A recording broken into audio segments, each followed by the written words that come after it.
Hi everyone.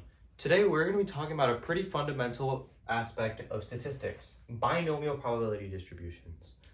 And we're going to be looking at it through a lens that many of you have probably experienced before. I know I have myself on my first one.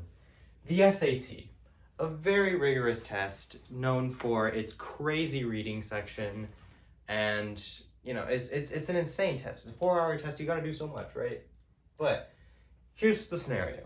You have 30 seconds left and you still have the entirety of the fifth reading passage to do, which is arguably the hardest one. In my opinion, is the hardest one. What do?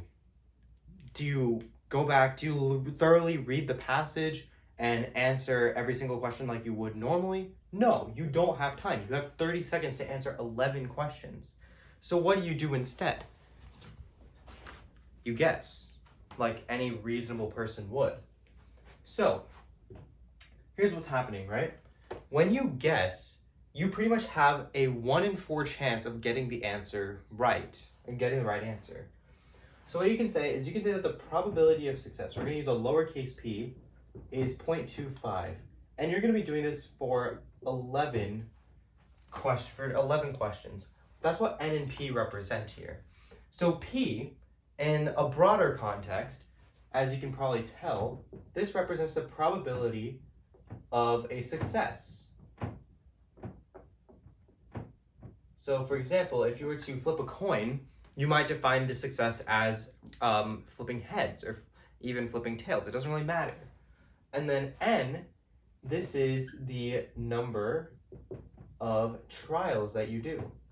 And we're going to define another variable here, x. So x is the number of successes you get. And we can say that x, and we can say that this capital X is just a discrete random variable that we have, and we'll get to what that means later. So, here's what we're going to do. The binomial distribution looks like this. BNP is this formula right here. Sum x goes from 0 to n choose x, p to the x, times 1 minus p to the n minus x. You're probably thinking, what the hell did you just write? Sorry, what did you just write? But let's go ahead and dive deeper into what each one of these really means. So, this n choose x thing, you might be tempted to put a fraction there, but no, you never put a fraction there. This n choose x, what does that really mean? This means the number of combinations possible to which you get a certain amount right. So let's say we're looking at getting 5 questions right. So, one way you can get 5 questions right is if you get this question right, this question right, this question right, this question right, and this question right. Alright?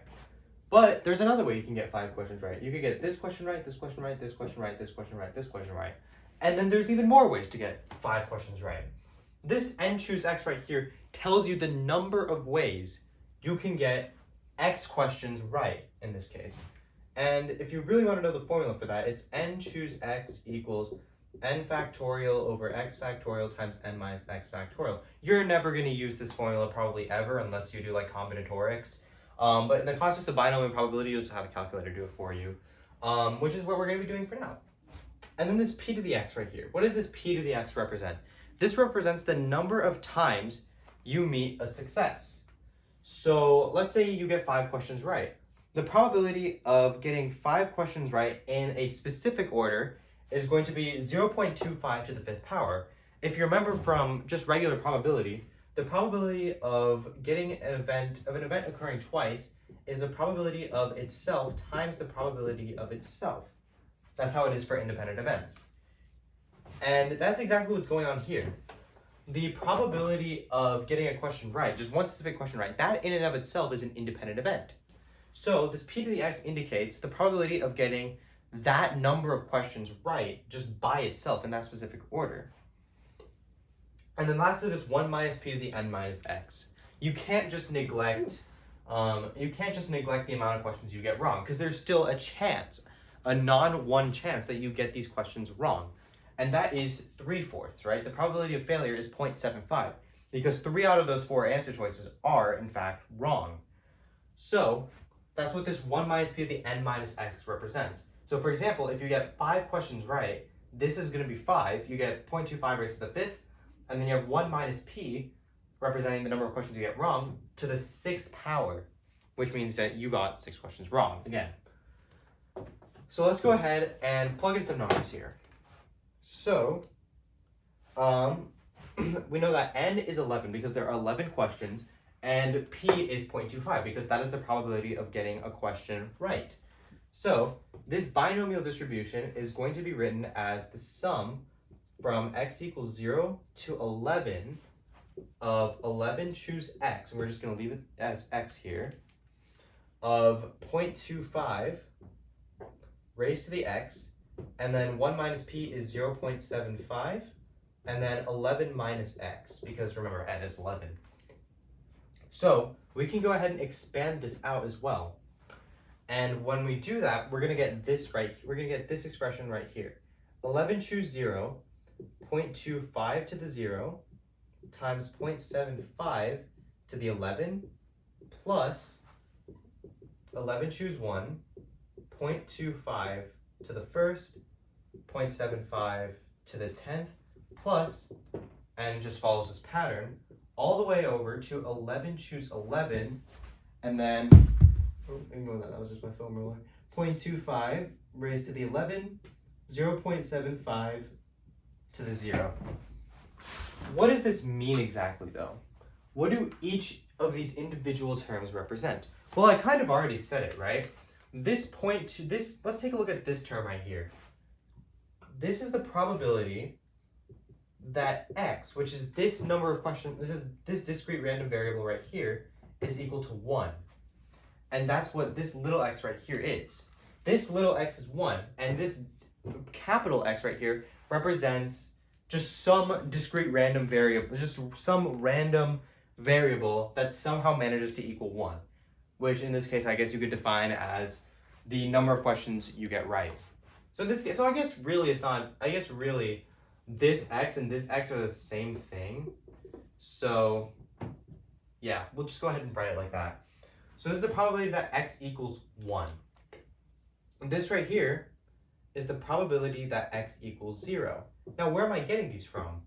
Take a look at the powers right here.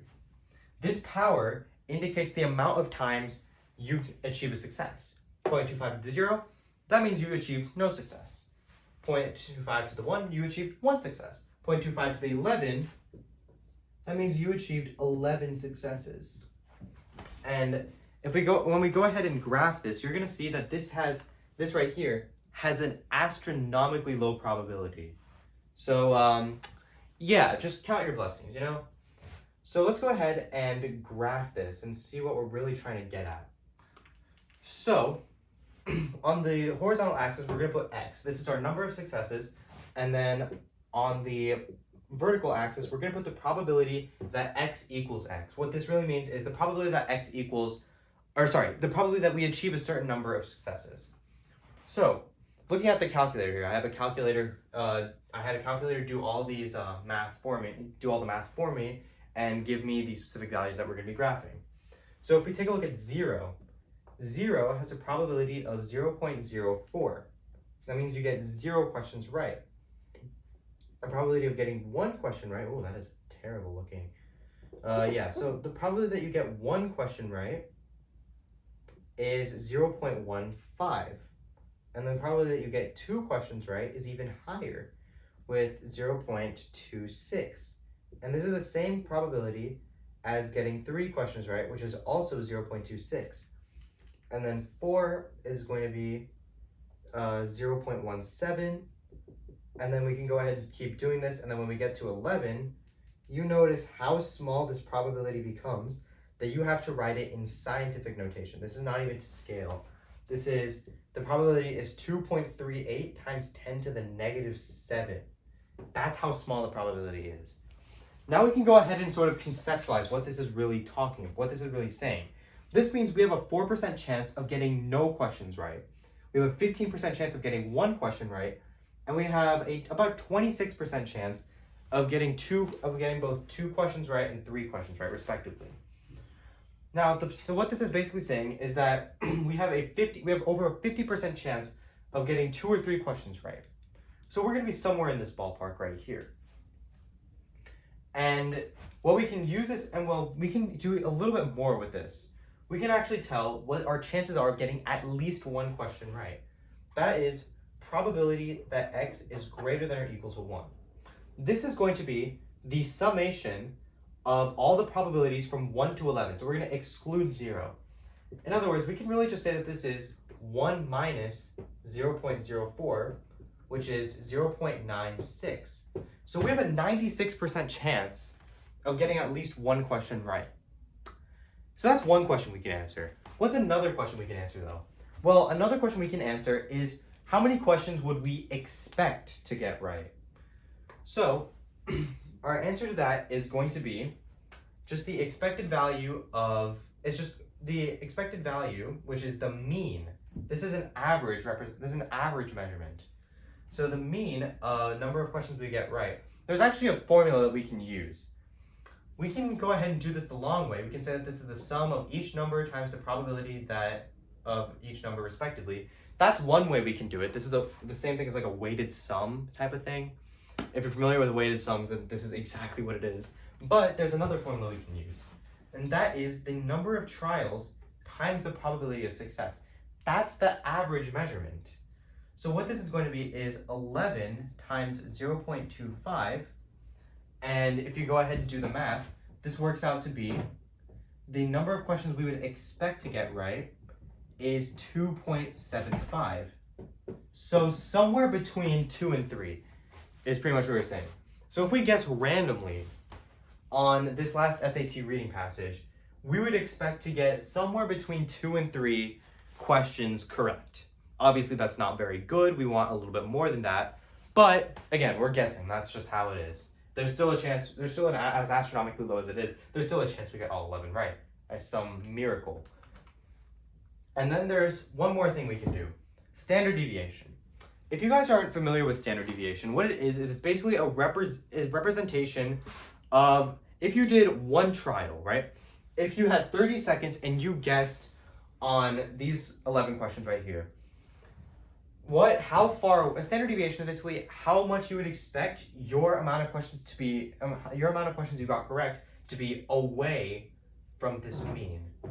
So it's basically like an average measurement of the distance from the average, which is a little bit weird, but that is what the standard deviation is. It's just a measurement of how far, if you did a ton of trials, just doing 30 seconds guessing on these 11 questions, what average distance from this mean of 2.75 would you get?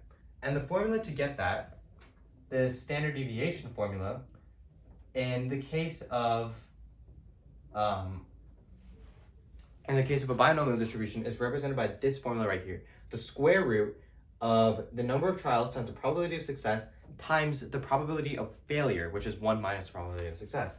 So if we go ahead and compute that, we get that this is 11 times 0.25 times 0.75, which is equal to 1.436. Now, of course, these are decimal measurements, so it makes absolutely no sense because you can only get 1 or 2 questions right. You can't get 1.5 questions right. But what this is saying is for a very large number of trials, for a very large number of reading passages attempted with such little time, the average distance from this 2.75 is going to be 1.436 questions. And this right here is pretty much just an introduction of what you can analyze with binomial distribution. You can use the binomial distribution in many different ways, really. There's flipping a coin, there's the question of gambling. You could even use binomial probability in casinos. I've seen people use binomial probability to analyze chances of something happening in a video game as well. There's all sorts of stuff you can do with binomial probability. And this right here is just an introduction, one lens you can use binomial probability. But that's it for this video. I hope everything made sense. I'm sure it did. And I look forward to seeing you in future videos.